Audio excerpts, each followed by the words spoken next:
বছরের প্রথম চন্দ্রগ্রহণ, যাকে কেন্দ্র করে উত্তেজনার পারদ চড়তে শুরু করেছে দেশ জুড়ে। ফাল্গুন মাসের পূর্ণিমা তিথিতেই ঘটতে চলেছে বছরের প্রথম দীর্ঘতম চন্দ্রগ্রহণ। 2026 সালের ফাল্গুন পূর্ণিমা 3রা মার্চ মঙ্গলবার দিন। এই দিনেই দেশের বিভিন্ন অংশ থেকে দেখা যাবে চন্দ্রগ্রহণ। জ্যোতির্বিজ্ঞানীরা জানিয়েছেন এটিই হবে বছরের দীর্ঘতম পূর্ণগ্রাস চন্দ্রগ্রহণ। তবে এই দোল পূর্ণিমা তিথিতে যে চন্দ্রগ্রহণ হবে তা কি ভারত এবং বাংলাদেশ থেকে দৃশ্যমান হবে, তা নিয়ে অনেকের মনেই প্রশ্ন রয়েছে। তো চলুন বন্ধুরা, আজকের ভিডিওতে আমরা জেনে নেব চন্দ্রগ্রহণের সম্পূর্ণ সময়সূচি। চন্দ্রগ্রহণ কখন লাগবে, কখন ছাড়বে, সূতককাল কখন থেকে কখন পর্যন্ত থাকছে, এই চন্দ্রগ্রহণ ভারতে কোন সময় দেখা যাবে, ভারতের কোন কোন জায়গা থেকে দেখা যাবে, বাংলাদেশেই বা ঠিক কোন সময় দেখা যাবে, ভারতের বাইরে কোন কোন দেশ থেকে দেখতে পাবেন গ্রহণ। এছাড়াও এই গ্রহণের সময় আপনারা পুজো পাঠ করতে পারবেন কিনা, যেহেতু দোল পূর্ণিমা অত্যন্ত পবিত্র একটি তিথি, এই তিথিতে আপনারা পূর্ণিমার পুজো করতে পারবেন কিনা, কোন সময় করবেন। এছাড়াও এই গ্রহণে আপনারা কি করবেন, কি করবেন না, কি খাবেন, কি খাবেন না, গর্ভবতী মহিলারাই বা কি কি বিধিনিষেধ মেনে চলবেন, সমস্তটাই আজকের ভিডিওতে জেনে নেব। তো চলুন বন্ধুরা, আর দেরি না করে ভিডিওটি শুরু করা যাক। যদি আমার চ্যানেলে নতুন হয়ে থাকেন অবশ্যই চ্যানেলটি সাবস্ক্রাইব করে এবং ভিডিওতে একটি লাইক করে শেষ পর্যন্ত সাথে থাকবেন। আশা করি ভিডিওটি আপনাদের জন্য খুবই হেল্পফুল হবে। আমরা প্রত্যেকেই জানি এই দোল পূর্ণিমা তিথিতে রাধা কৃষ্ণের শাশ্বত ও ঐশ্বরিক প্রেম উদযাপন করা হয়। তাই রাধা কৃষ্ণের যারা ভক্ত রয়েছেন অবশ্যই কমেন্ট বক্সে লিখুন হরে কৃষ্ণ, রাধে রাধে।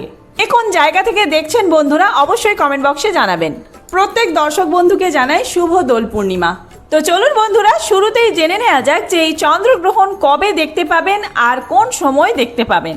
সনাতন ধর্মে চন্দ্রগ্রহণকে একটি অশুভ মহাজাগতিক ঘটনা হিসেবে বিবেচনা করা হয়েছে। তবে বিজ্ঞানসম্মতভাবে চন্দ্রগ্রহণের কিন্তু কোনো অশুভ প্রভাব নেই। গ্রহণ চলাকালীন ধর্মীয় নিয়ম ও ঐতিহ্য পালনের ওপর বিশেষ জোর দেওয়া হয়েছে। গ্রহণের সময় সব থেকে গুরুত্বপূর্ণ বিষয় হলো সূতককাল। এই বছরের প্রথম চন্দ্রগ্রহণ যেহেতু ভারত থেকে দৃশ্যমান হবে, তাই ভারতে কিন্তু সূতক বিধি মেনে চলতে হবে। আগামী 23রা মার্চ মঙ্গলবার দিন ফাল্গুন মাসের পূর্ণিমা তিথিতে, দোল পূর্ণিমা তিথিতে দুপুর থেকে সন্ধে পর্যন্ত গ্রহণ চলবে। গ্রহণ শুরু হবে দুপুর 3:20 এবং গ্রহণ শেষ হবে সন্ধ্যা 6:47। চন্দ্রগ্রহণ স্থায়ী হবে প্রায় 3 ঘন্টা 27 মিনিট। এর মধ্যে পূর্ণগ্রাস চন্দ্রগ্রহণ দেখা যাবে বিকেল 4:34। তবে ভারতে চন্দ্রগ্রহণ দেখা যাবে খুব অল্প সময়ের জন্য, কারণ চন্দ্রোদয় হবে সন্ধ্যা 6:22 বেশিরভাগ জায়গাতেই। পশ্চিমবঙ্গে চন্দ্রোদয়ের সময় রয়েছে কিছুটা আগে, 6:10 থেকেই আপনারা চন্দ্রগ্রহণ দেখতে পাবেন। প্রায় 25 মিনিটের জন্য পুরোপুরিভাবে দেখা যাবে চন্দ্রগ্রহণ। আংশিকভাবে দৃশ্যমান হতে পারে বেশিরভাগ জায়গায়। দেশের বিভিন্ন অঞ্চলে চন্দ্রোদয়ের সময় অনুযায়ী দৃশ্যমানতার সময় কিছুটা পরিবর্তন হতে পারে। চন্দ্রগ্রহণের সূতককাল 9 ঘন্টা আগে থেকে শুরু হয়। এই বছরের প্রথম চন্দ্রগ্রহণের সূতককাল শুরু হবে ভারতে সকাল 6:20 থেকে এবং গ্রহণ সমাপ্তির সাথে সাথেই চন্দ্রগ্রহণের সূতককালও শেষ হয়। সেই জন্য সন্ধ্যা 6:47 যখন চন্দ্রগ্রহণ সমাপ্ত হচ্ছে তখনই গ্রহণের সূতককালও শেষ হবে। সমস্ত জায়গায় 23রা মার্চ মঙ্গলবার দিন, যেই দিন দোল পূর্ণিমা রয়েছে, সেই দিনেই চন্দ্রগ্রহণ দৃশ্যমান হবে।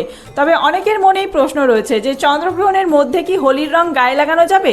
অবশ্যই দোল পূর্ণিমায় আপনারা দোল খেলতে পারেন, কারণ এটি একটি শুভ অনুষ্ঠান। আর যাদের মনে একান্তই দ্বিধা রয়েছে তারা পরের দিন 4ঠা মার্চ বুধবার দিন, যেই দিনে হোলি উৎসব রয়েছে, সেই দিনে দোল খেলতে পারেন। অথবা যদি চন্দ্রগ্রহণের মধ্যে আপনারা দোল খেলেন, যেদিনে গ্রহণ লাগছে, দোল পূর্ণিমা রয়েছে, সেই দিনে আপনারা গ্রহণের সময়টুকু বাদ দিয়ে বাকি সময় দোল খেলতে পারেন। গ্রহণ কোন কোন জায়গা থেকে দেখতে পাবেন? ভারত সহ এশিয়া, অস্ট্রেলিয়া এবং আমেরিকা থেকেও দেখা যাবে এই গ্রহণ।